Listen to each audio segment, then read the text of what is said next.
নাচি আর একটু নাচি আর একটু নাচি। তাই যারা চুপচাপ বসে আছেন তারা সাবধান, এই পারফরমেন্স দেখে কিন্তু আপনিও নাচতে শুরু করে দিতে পারেন।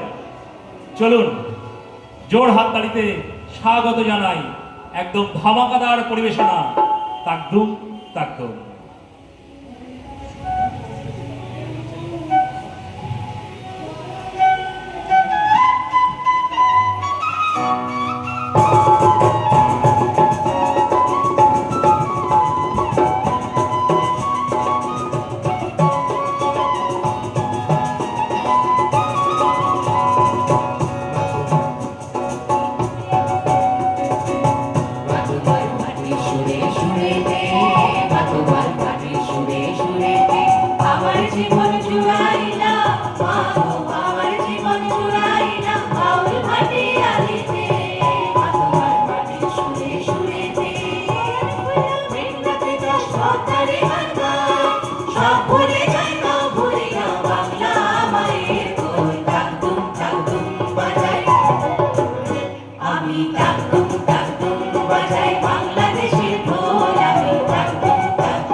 সব ভুলে যাই, কাউ ভুলি না।